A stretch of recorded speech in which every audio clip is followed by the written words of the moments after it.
Welcome back to our weekly market commentary, where we talk about what has been going on in the crypto and the stock market. Today, I'm joined with my colleague, Jonas from Streetwise Economics, and I myself, Umoren, your trusted money coach. Today, we're going to be delving into everything that happened in both the stocks and the crypto market. But don't forget, if you have any question or comment or any topic you want us to cover in our next market commentary, leave it down below in the comment area below. And did I tell you? Don't forget to subscribe. That's where we're here. Always subscribe so that you can get more information and tips on how to invest in both the crypto and the stock market. So help me welcome my colleague, Jonas. Thank you so much. And I'm so excited to hear what our coach has in store for us today. Let's go right in. Maybe you may want to share the screen so that we can take our viewers right straight into what's really going on in the market. Awesome. So this week has been exciting. We can see the Dow 28% this year. The NASDAQ, which is more focused on tech, is already up about almost 34% year to date. We can also see other stocks like Tesla, Palantir, Amazon, Broadcom, all of the stocks, and even more than all of the stocks, they've been doing really well in the market. But I just want to hear your take on this, Mhm, Coach Isaac. What mhm. has been your take on the market specifically this week? We saw that Broadcom, it's been up this week already. Yes. Tesla too is been up. We can see Oh, a lot of yes. major stocks, even Apple that has been down for a while. It's Yes. reached around 250 earlier this week. So what's your thought on this? The market has been a very humbling, place for me because um I've been seeing that Tesla, for example, has been defying a lot of analyst predictions. It has been ripping up, and Google, after staying at a level, I think around $167, for a couple of months and stuff, and people were like, Google is done. It really ripped up when they introduced the new technology that they believe is going to really help in terms of quantitative, Yeah. analysis. So Yes. you see that Google, it jumped from 167, around 167. Today it is trading at around it's What? 190, right? Yes. Yes. So what does this tell me? For me, what I'm learning is that time in the market beats trying to time the market because you don't know where the catalyst is going to come, or it's gonna be something that's gonna cause the stock to really go down. So I like to stay invested. But more interestingly for me has been the fact that on my investment portfolio, I've been at peace because I don't look at my portfolio every day because I have exposure to the S&P 500 and other equities because, if it's going to go up, if it's going to go down, I have a hedged portfolio, right? In other words, I have some positions that would more likely go up. Some people like bonds. I like ETF that tracks the VIX, but also having a bit of some cash to add on my positions of those wonderful companies. It's not every company that drops, right? That goes up. And usually there are a lot of things. Macroeconomy, there's an incoming Trump administration. There's a lot of stuff that's going on in the crypto, and the coach is going to go into detail on that. She has something, like a presentation to kind of like just go a bit in detail so that at least we can have the data. These are things that we see and we are learning from the market. And I am glad also to see that Tesla is going up because in my community, we have a lot of Tesla bulls. I've sent out a newsletter to my community on uh, what I see the market, and in the future. So if you want also to join my community, make sure you head to my website, www.streetwiseeconomics.com. And also, Coach Blooming has a website. She's fantastic, I tell you. Coach, over to you. Right. Yeah, so I think one of the key things that I also wanted to draw from this conversation, you did mention Google. And Yeah. if we look at this chart, Google for 1 month has just been up for 6%, three Yes. months, 23%. But you can see that literally in 1 week, this is up 11%. So Yes. for people that were busy selling, maybe when Yes. Google was around 160, 150 something, this again is a testament to the fact that time in the market always beats time in the market. Yes. Like it's just so important. I remember even the same thing for Tesla too. Again, nobody knows when a stock will technically skyrocket. And that's Yes. why it's just so important for us to stay invested over Mhm. a long period of time. And yeah, and Mr. Market just has a way of just teaching us that, hey, stay invested and you're going to be good. And even this week, coach, I wanted to say that we saw NASDAQ reach an all-time high of over 20,000. So 20,000. what's your take on that? Because again, we've been seeing a Yeah. lot of rally since we know who is going to be in the White House next year. Yes. But what's your thought on this, especially Yes. as an investor? How are you positioning your Yes. portfolio to take advantage of this? Yes. Number one, the first thing that I always disclaim is that I cannot really predict the behavior, the short-term direction of the market because there are a lot of players, big institutions like pensions funds, like big corporations that really can move the market in terms of buying and selling. But for me, my understanding of how market structure works is that usually there's a demand and supply zone. What that means is a demand is there is a concerted, effort to push the price up by buying, right, the shares. If the share number is fixed, more likely the price is going to go up. But now, if Nasdaq it hits 20,000 points, it means there's no supply curve. Usually, when that happens, right? Most stocks, from my experience, they tend to pull back, maybe closer to the demand zone. Some people they use the Fibonacci to see the retracement, the likely level, support levels for that stock to hit and bounce back. Again, if I'm a long-term focused investor, for me, I'm exposed to the NASDAQ through the ETF called QQQ. Again, this is not investment advice. We are transparent about this particular channel. We don't provide financial or investment advice, but we share with you our experiences. Now, am I worried that it has really hit that new level?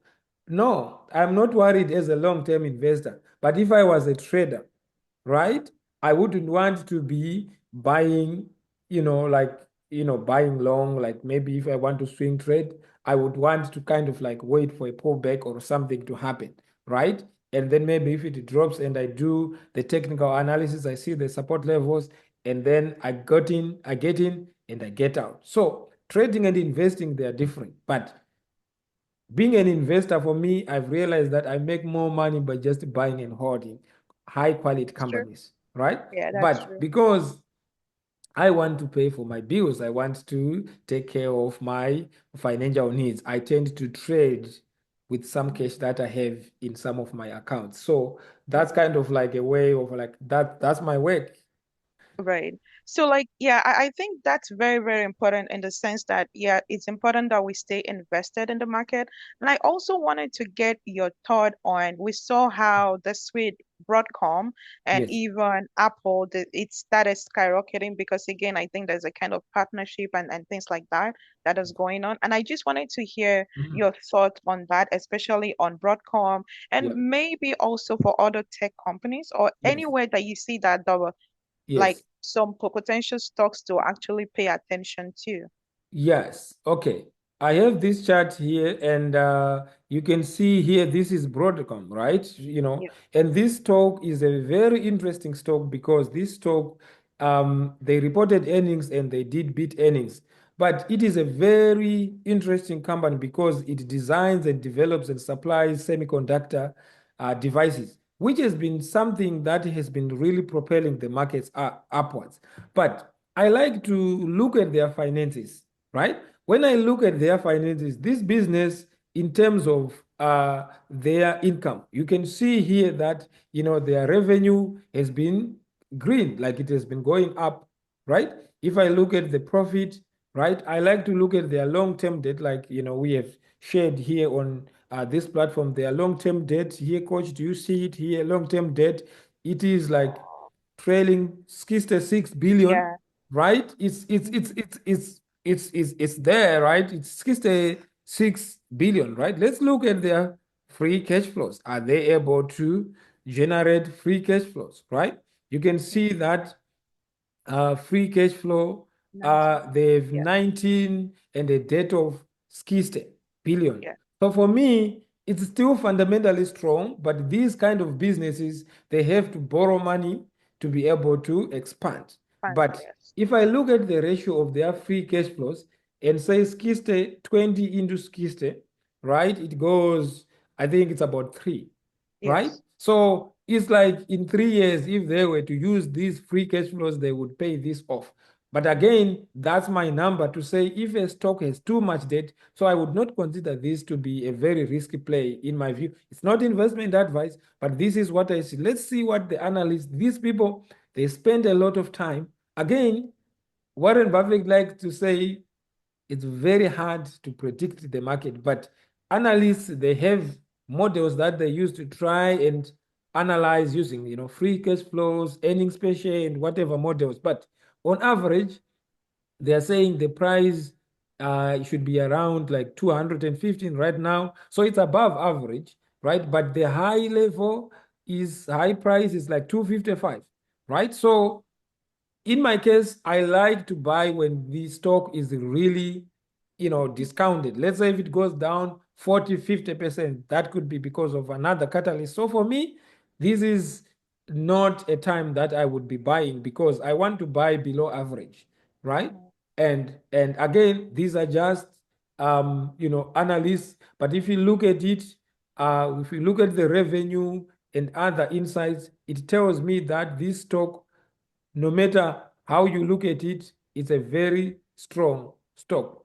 The Right. chart did not cooperate. So I think that's something that I wanted to just share. But I also saw that NVIDIA dropped today. It was like there was kind of like a sell-off.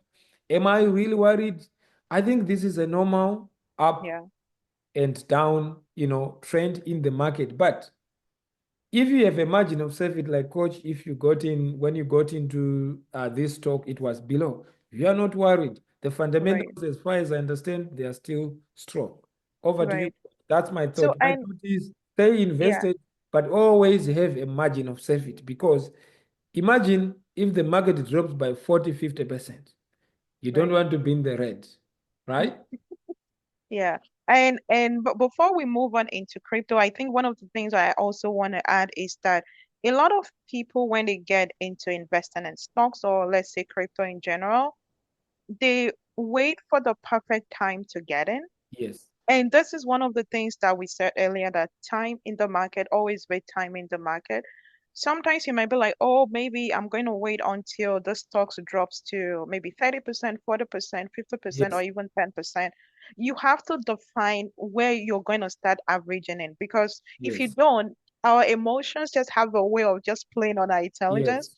Yes. And the reason why I'm saying this is because a prime example was when I started buying Palantir around that 20 something dollars. Mhm. And it went up to, I mean, I was buying 20 something, 29, 22. It went down to 19. I was still buying. And it went on to 30. And I was like, oh my God, no, I'm going to wait. Then it Mhm. went up to 40. Oh no, this is Yeah. too high. Now Yeah. it's at 70 something. And I keep telling myself, oh, I should have bought more. What am I trying to say? I'm just sharing with you that sometimes Mr. Market has a way of teaching us. And one of the ways to just overcome this is Mhm. just by DCAing over time, meaning that dollar cost average. Just know that every maybe Mhm. Friday, I'm gonna Mhm. put in $100, $200 into the market. And Mhm. when we have a major dip, then you go double down. You just double down Yes. on your dollar cost averaging. And that's what again I'm also learning in the market that hey, it's also good to just DCA over time. But as we get more knowledge over time, you just know that, oh, okay, I'm not gonna buy at this, it's too high, it's still, Yes. but Yes. if you're a long-term investor and you're committed to buying, always just DCA over time. Yeah. Yes, then you can just average down on your position should we have a major dip. So that's my take on that. And any Yeah. comment before we go into crypto? Quickly, I think that's a very important point. Like timing the market beats trying to time the market. But for me, I like to only dollar cost average exchange traded funds. Individual stocks, I really want them to be, I really want to wait for them to be, down. But once I have a position, like you said, coach, I can average down, right? Yeah, Because, yeah, the thing is like, if a stock is hitting all-time high for me, it's a signal that, okay. maybe, I shouldn't be buying In at that yeah, time. Again, it's yes. only for stocks that I really understand, not every stock. And again, Yeah. this is not investment advice. over to the Yes. next aspect. Yes. So again, every week we know that we talk about what's happened in the crypto market. And so what happened in crypto this week? So I'm just going to go through a quick slide just to make sure that I cover everything that I want to talk about crypto this week. This week, we saw that one of the major things that we've been experiencing is that Bitcoin ETFs has been skyrocketing. Just in the 11 months that this has been in operation, we can see that over $100 billion has gone into this Bitcoin ETFs. Gold ETF that has been in existence for over 20 years, the asset under management is around 125 billion. And Bitcoin ETF that just started this year, 2024, is already at $100 billion. So what does it say? It's just saying that the momentum into Bitcoin or the acceptance for this coin or this asset category is just on the rise. And even when I was listening to some financial news this weekend, just saying that Bitcoin ETF managers now hold more Bitcoin than Satoshi Nakamoto himself Who is Satoshi? or themselves. I don't know if Satoshi is a guy or a lady or a group of people. This is just They are whales. an anonymous person that we don't know or a group of people that we don't know that created this thing called Bitcoin that we have come to just love. So again, the sentiment towards Bitcoin or cryptocurrency is going very, very bullish. Again, whatever that I'm going to be saying here, it's not investment or financial advice. I'm just sharing with you what I've been learning this week in crypto. We saw Bitwise, they came up with a prediction for Bitcoin that Bitcoin is going to hit over $200,000 American next year, 2025 by December. Again, nothing in this video is financial advice. Ethereum around 7,000, Solana is positioned to triple to around $750.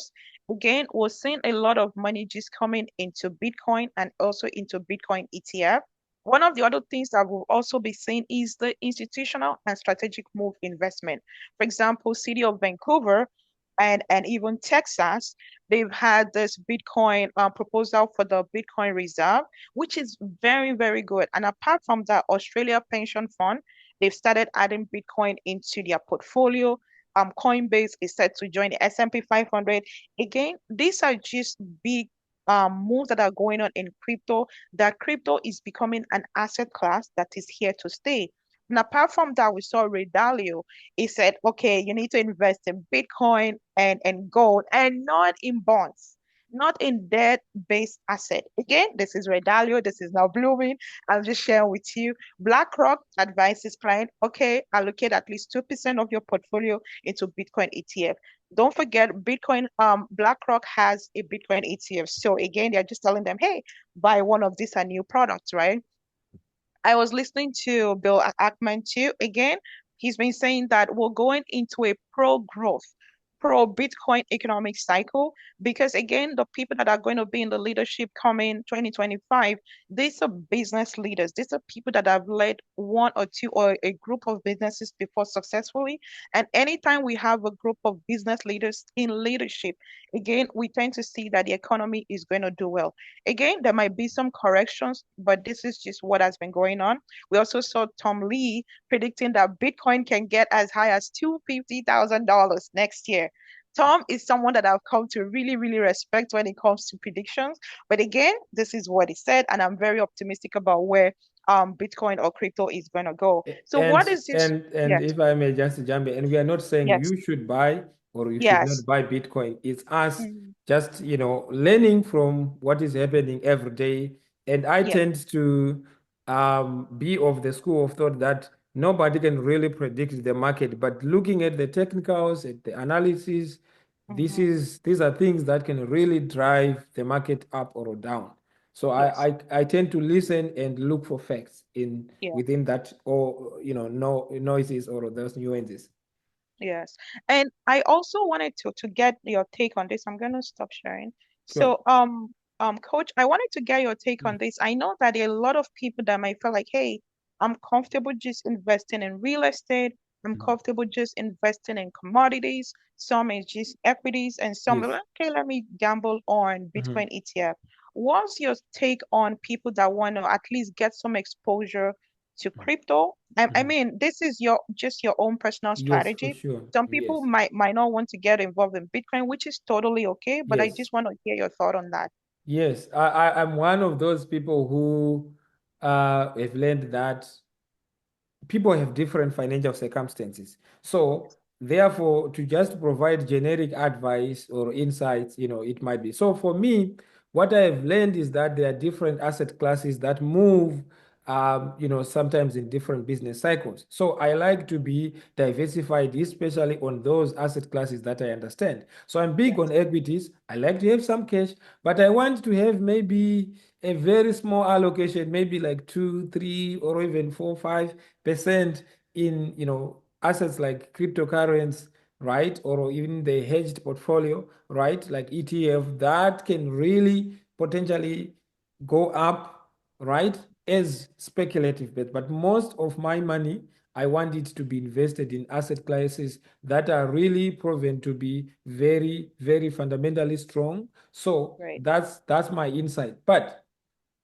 at the end of the day, what does the data tell us? The data tell us that if I'm looking at the retail investors, if you look at the institutional investors, big institutions, they make money most of the time because they don't take too much risk, right? Mhm. At a time, they have hedged portfolios, they manage risk. So I emphasize that for people who would like to play this game, make sure that you understand whatever you are investing your money in, and you also That's have correct. a very decent emergent fund so that even if there's a correction, right, or if you have a job or something like that, you are not forced to sell at the bottom. So that's my approach. I want stability, but I also want to take within a reasonable modicum of responsibility to have some speculative bets to say, YOLO, if it goes up 40, Good. 50, 100, 200%, that can have an outsized return Yes, on the return. portfolio. But if it Yeah. falls, it's money that I'm okay to lose. Yes. So I think that's really good. And before we go into the Q&A session, and we're going to go over the economic indicators for next week, Mhm. which Isaac is going to tell us more about. But I Yeah. just wanted to tell you more about what you just said, that it's important for us to know what we're investing in and also the type of investor that you are. And I Yes. really love the fact that you said that, hey, I love to invest in equities. This is what I know. This is the things that I believe are fundamentally strong. And Yes. again, it's just important to know the kind of investor that you are. Because if we don't understand the type of investor that we are, we just listen to somebody random and say, hey, Yes. Blooming said I should buy Bitcoin, but you don't have the stamina, the emotional strength to be able to withstand if Bitcoin drops to 80,000 or to 60,000. What are you gonna do? Right? There's some investor that cannot withstand such a pressure. So again, it just really depends on the type of investor that you are. And I really appreciate the fact that you really pointed that out. So in terms of the economic indicators for next week, are you open to just taking us through that, Yes, Coach? coach. Right. So this week there was a very significant move on the Bank of Canada. They dropped Yes. the interest rates by 50 basis points, 50. and estimates say, per every 100,000 worth of mortgage. You remember, on average, let's say you have 600,000 worth of mortgage. If you can save like $30 according to estimates, right?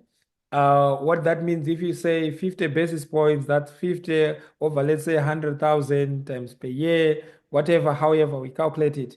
The point is, what this means is that the Bank of Canada, they're trying to stimulate the economy, right? Because Yes. remember, unemployment in Canada has been like 6.5, 6 point something percent, right? Yes. And what Yes. this means is that, with the talk about the potential tariffs, 25% tariffs in the US, right? If they are to happen, we might have a lot of volatilities. Again, when I look at the economy, I want to look at the macro economy. So Yes. the US versus the Canadian dollar, so there might be a little bit more volatility. But for those people who have mortgages, it means now their mortgages, maybe they are $30 per $100,000 lower. Yeah. And Variable. yes, Yes. and according Yes. to the research that I saw, they said people on average, they credit card debt of like 37,500. That's a lot. So that means I think they are saving like $18 in interest, because what happens when the Bank of Canada reduces the interest rates, usually the banks, they tend to lower the prime rates. In other words, those people with those, credit cards, they see, lowered, line of credit rates and stuff like that. So what am I doing? For me, this is good news, but it kind of like signals that potentially the economy is on a shaky ground. But again, it's very hard to predict the market because there are a lot of nuances there. Now, in the US, there is a lot of data that came out, the core CPI you can see here, but it shows that inflation is a little bit stagnant, but the Fed is usually interested with this measure. I think means year on year in the US, it's 2.7%, right? It went up by 0.1%. You see, it was 2.6%. So these things, what it means is like if inflation is going up, the perception may be that potentially the Fed might start to hike the interest rates. It's like, to kind of tap the brakes so that to stimulate the economy. But now a lot of money is going into the risk asset classes, and there's the political dynamics of the incoming Trump administration. But next week, there is the very big news here. These are the things that can potentially move the market. You can see there are 3-star or above. You can see that there is going to be the FOMC, the Federal Open Market Committee. They are going to meet. These are the governors in the US, that individuals, these are the people who make the decision whether to increase or decrease or to keep the interest rates where they are, or they can also kind of like prop the money supply by mopping out the balance sheet for the treasury, for the US treasury. So where do I see the market going? I think the US economy, as far as I can understand, based on the data, it's fundamentally strong. There's a lot of potential, given that there's the DOGE, the Department of Government Efficiency, if they are going to rein on expenses. But again, this is politics, right?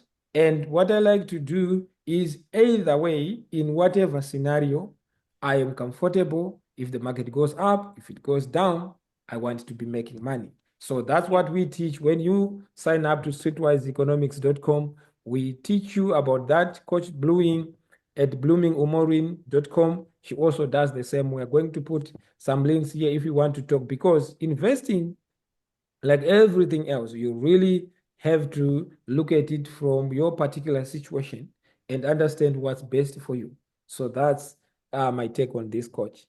Yeah, so thank you so much for that, Coach. And I think one of the other things before we go into the Q&A session, if you found if you're finding this video valuable, or if you're learning one or two things, please make sure you subscribe, click on the like button, and also drop a comment in the comment area below.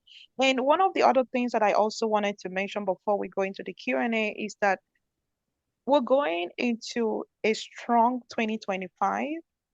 Even though like we're saying that the Dow, the NASDAQ, the S&P 500 has been up, especially for this last quarter. And I still strongly believe that we're going to end Q4 2024 very strong.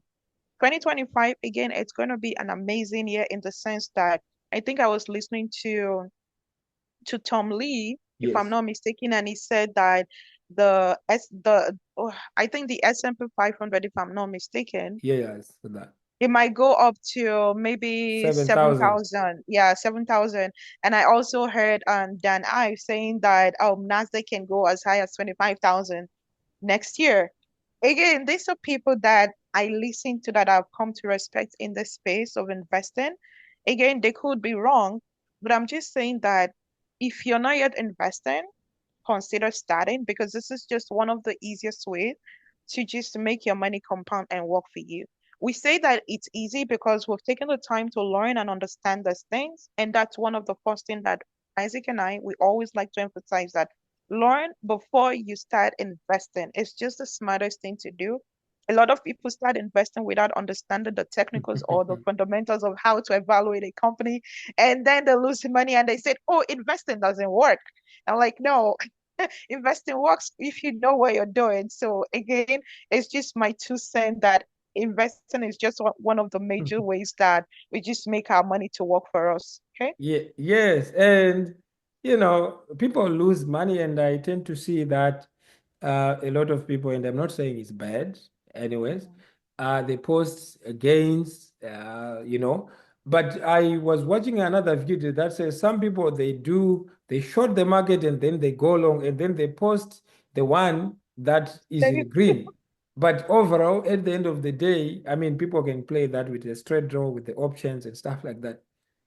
For me, I think those things, they don't really move me, because I think for me, I'm comfortable if I get, you know, the market rate or above the market rate, as long as I'm consistent. I want to manage my risk because, again, when it comes to trading, 90% of all the traders, they'll blow their accounts within the first 90 days of them starting to trend. Why? Because a lot of times people, they see what they see on social media and then they run with it. But usually what happens, once you see the news out there, it means most likely the market is fully priced in.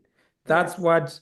what these professors at the University of Chicago found out when they, the efficient market theory. In other words, the market, their algorithms, their big institutions, and they are programmed to mop out, or to mop, like, all the, if there's any positive news, it's buy, buy, buy, sell, sell, sell. So they are fast. So as a retail, investor, what I want to do is I want to think like big institutions, right? Right. So I will ask you, Coach, what do you think big institutions are doing right now that the NASDAQ is hit all-time high? And do you think they are really buying? But I know these guys, they've hedged portfolios, because Yeah. this information is available, publicly available. If you go on the SEC website or Right. investor page for whatever, if they are listed, that business is listed.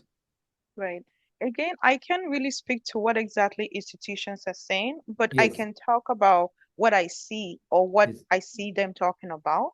yes, Again, in as much as I also monitor what they say, I also tend to look at what they're doing yes, because sometimes they might say something and they're doing something else. yes, I prefer to look at their actions because investors, especially the institutional investors, they are playing to win, meaning they're yes, playing to make money.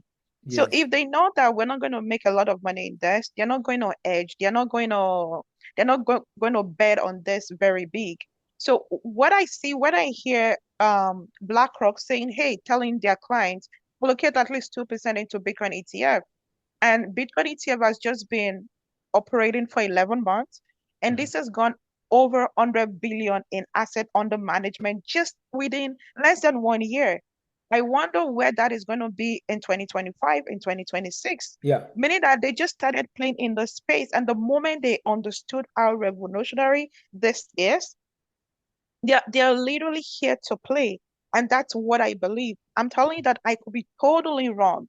But the fact that BlackRock and other major institutions, Fidelity, Coinbase, MicroStrategy, Mara, they are just playing in Bitcoin and crypto, and they're seeing this as an asset class that has come to stay. And we're even seeing that there's a lot of changes that is coming into the new administration in the US, meaning that a lot of business leaders that have run different businesses successfully. Now they are going to be at the helm of affairs. Again, as a smart investor, I just look at what is going on.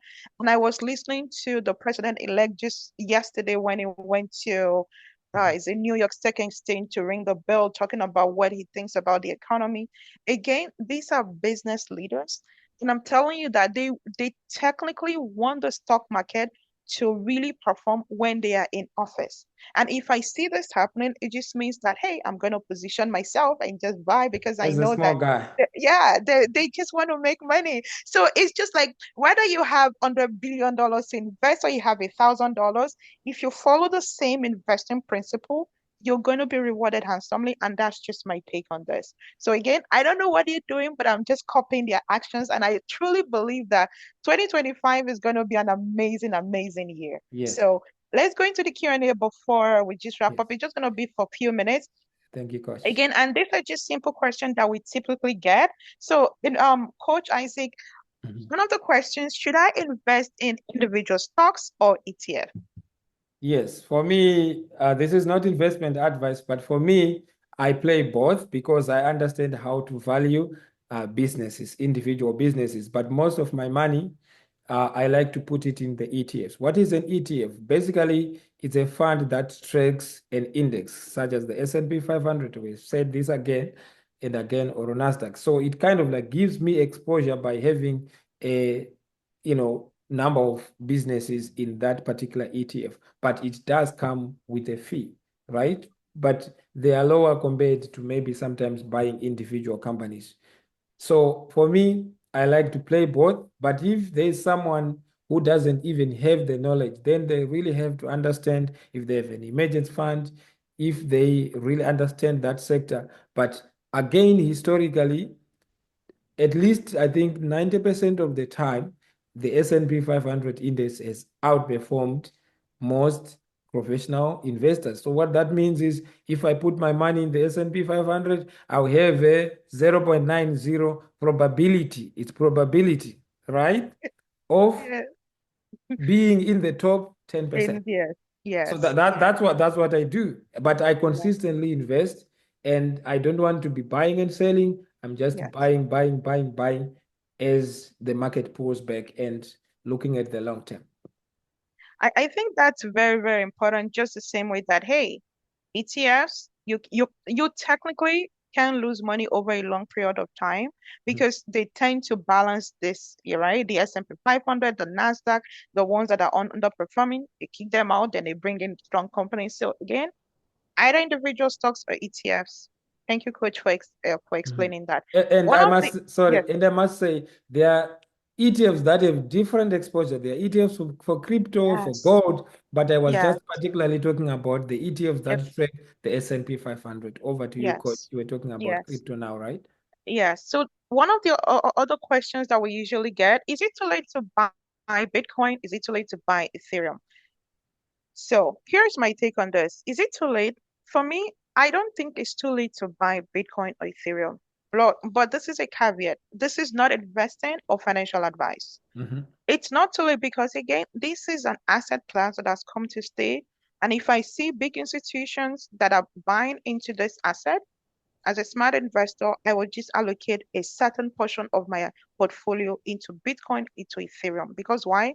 We already have the Bitcoin ETF, we already have the Ethereum ETF, meaning that these are already getting established and they are not going anywhere. Just the same way that we have the gold ETFs, we have financials, we have tech. Again, this is just another asset class that has come to stay. And personally, I will still allocate some portion of my wealth into Bitcoin and into Ethereum. So that's just my take on that. And we have one other question, the last question, Mhm. which is also crypto related.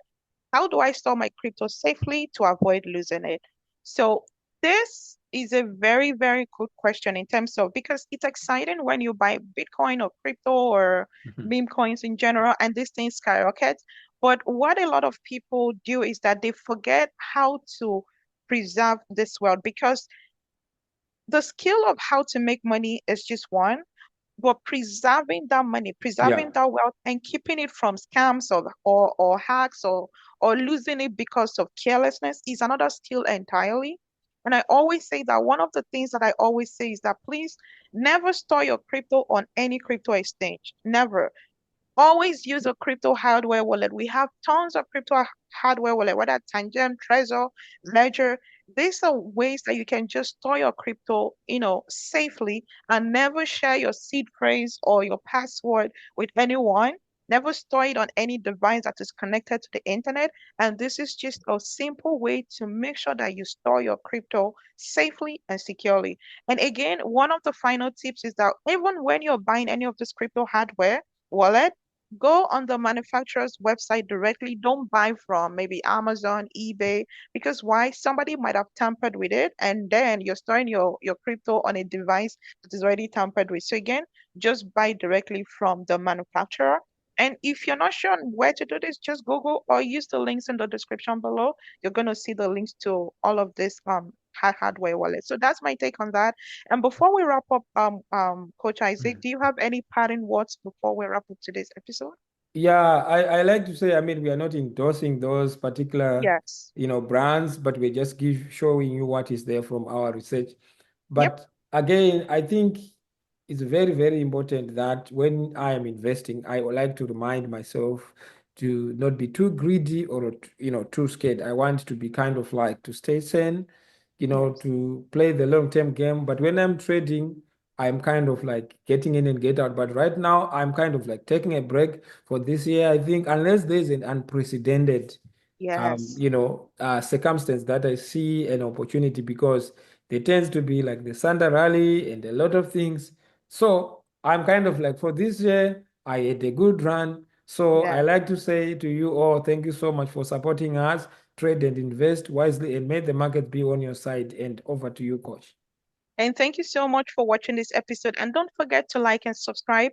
If Yeah, you have any question that you want us to cover in subsequent market commentary, please leave them in the comment area below. And don't forget to follow Isaac and I on all of our social media platforms. You're going to see the link in the description area below. Until then, we'll see you next week. Bye bye. fantastic. We'll see you next time.